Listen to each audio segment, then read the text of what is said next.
पहले से ही विभा को कपड़े धोने का बड़ा शौक था। कभी नल के नीचे तो कभी तालाब के पास। अरे मेरी नीली वाली लुंगी नहीं दिख रही है। विभा की अम्मा, कहाँ रखी है लुंगी? अरे वो तो विभा ने परसों ही धोकर रखी थी आपकी अलमारी में, देखो वहीं होगी। वो ना मैंने आज धो दी, मुझे लगा कि गंदी हो गई होगी। अरे कैसे गंदी हो गई थी, उसे तो मैंने पहना भी नहीं। हे भगवान, इस लड़की के कपड़े धोने की आदत से परेशान हो गया हूँ मैं। जितना तो घर में राशन नहीं आता, उससे कहीं ज्यादा डिटर्जेंट पाउडर का खर्चा है। इसकी शादी करवा दो, शादी जाए अपने घर में ही करे काम, फिर चाहे घर के कपड़े धोने हो या पूरे गांव के।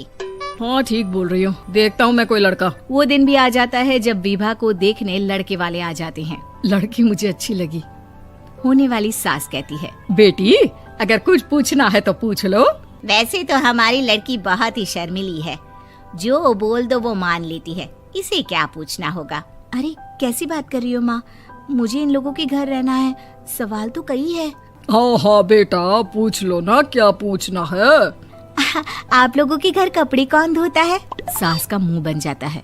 देखो, अगर तुम ये कहना चाहती हो कि तुम्हें कपड़े धोने नहीं आते तो सुन लो, कपड़े मैं ही धोती हूँ, लेकिन तुम्हारे आ जाने के बाद मैं रुमाल तक नहीं धोऊंगी। अरे चुप रहना भाग्यवान, बहू बेचारी घर आई नहीं, उसे डराना शुरू कर दिया।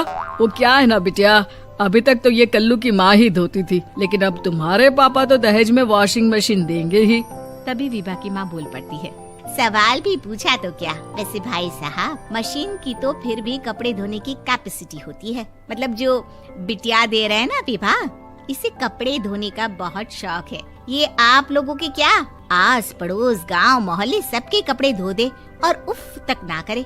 बाहर देखा नहीं आपने कितने कपड़े सूख रहे हैं, सब हमारी बिटिया ने ही तो धोए हैं। बस भी करो ना माँ, शर्म आ रही इतनी तारीफ सुनकर। और तो और एक दाग निकाल कर दिखाओ तो मान जाओ। हाँ अच्छा अच्छा, माफ करना बेटा, मैंने गलत समझा, हमें तो रिश्ता बहुत पसंद है। और ऐसे जुड़ जाता है रिश्ता कपड़े धोने का शौक रखने वाली विभा का। उसकी शादी हो जाती है कोयला फैक्ट्री में काम करने वाले कल्लू के साथ। शादी के बाद अचानक विभा चिल्लाती हुई सास के पास आती है। सासू माँ, अरे सासू माँ कहाँ है आप? ये तो धोखा है, धोखा दिया आप लोगों ने मुझे। इसे ससुर के चक्कर के बारे में पता चल गया। अरे तो उसमें तुझे क्यों धोखा मिला है? अरे नल में पानी नहीं आता, कपड़े कैसे कब धुलेंगे? अच्छा अच्छा, तू पानी नहीं आ रहा उसकी बात कर रही है। तो आपने क्या सोचा? कुछ नहीं। अच्छा हाँ, तेरी माँ ने कहा था कि कपड़े धोने का शौक है तुझे, याद आया मुझे।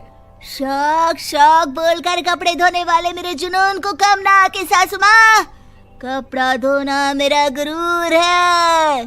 तभी पति भी वहाँ आ जाता है। अभी अभी मैंने इसे सनी देओल की फिल्म दिखाई है, उसी के डायलॉग मार रही है माँ। अच्छा सुन, साफ साफ बता रही हूँ, पानी सुबह 4 से 6 और शाम को 10 से 12 आता है, समझी? विभा टाइमिंग सुनकर हैरान हो जाती है।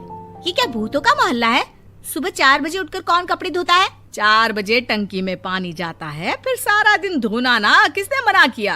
अरे कैसी बात कर रही हैं? 200 लीटर की टंकी में कितने कपड़े धो लूंगी मैं, सुबह ही उठ जाऊंगी मैं। अब क्या था, विभा सुबह 4 से लेकर रात के 12 बजे तक कपड़े ही धोती रहती। एक रोज सास पड़ोस से निकलकर कहीं जा रही होती है कि साथ वाली कहती है, हाँ कल्लू की माँ, जरा ये बताओ कि 2 साड़ी है, 2 ब्लाउज और एक पेटीकोट और एक नाड़े वाला लंबा कच्छा। हाँ तो? अरे तो क्या, कितना लोगी धुलाई ये बताओ। धोबन दिख रहे हैं हम क्या? हमारे पति सरकारी नौकरी से अभी अभी रिटायर हुए हैं और बेटा सुपरवाइजर है कोयला फैक्ट्री में। धोबन समझ रखा है हमें। हाय रे कल्लू की अम्मा, माफ कर दो, वो तो मोहल्ले में यही सब बता रहे थे कि तुमने बहू को कपड़ा धुलवाने के काम में लगा दिया है। सास को पड़ोसन की बात सुनकर गुस्सा आ जाता है। वो घर पहुंचती है जहां घर के बाहर ही इतने सारे कपड़े सूख रहे होते हैं जितने कि किसी धोबन के घर पर। अरे ओ कल्लू की दुल्हन, बाहर निकल। माँ जी यहीं आ जाओ, बाथरूम में चादर धो रहे हैं हम। अरे अभी हम धोते हैं, तुमको बाहर निकलो। ये आस पड़ोस वाले बोल रहे हैं कि हम बहू से कपड़े धुलवा धुलवा कर उसे कपड़ा धोने वाली बना दिए हैं। अरे छोड़ो ना माँ जी, किन लोगों की बातों में आती हो? आस पास के लोगों का तो काम ही होता है कि वो किसी तरह सास बहू को लड़ा दे। बहू सारे घर के कपड़े धोती है, ये क्या कम है? बोलिए। सास को भी लग जाता है कि वो बहू का ये सनकीपन नहीं छुड़वा सकती, इससे अच्छा है कि खुद ही चुप हो जाए। एक रोज सास और बहू मंदिर जाते हैं, जहाँ सास की साड़ी वहाँ खड़ी भीख मांगने वाली से मिलती है। माँ जी क्या बात है, आपकी साड़ी उस भिखारन से कितनी मिल रही है ना? हाँ हाँ देखो तो, दोनों की साड़ी मिल रही है। क्या बात है कल्लू की अम्मा, तुम खुद को तो अफसर की बीवी बताती हो और ऐसी सिंपल सी प्लेन साड़ी पहनकर घूमती हो।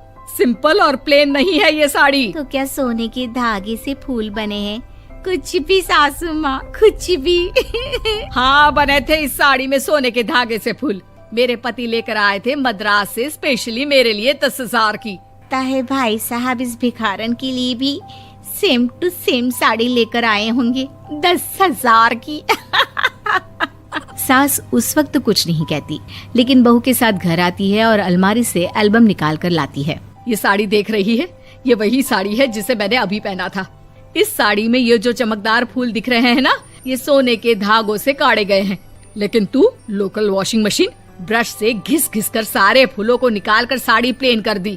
मुझे माफ कर दीजिए सासू माँ। और तो और, जब मैंने तुझे तेरी गलती के लिए कुछ नहीं कहा, लेकिन तूने तो सबके सामने मेरा मजाक ही बना दिया। क्यों? बहू को समझ में आ जाता है कि अब से उसका कपड़े धोना बंद।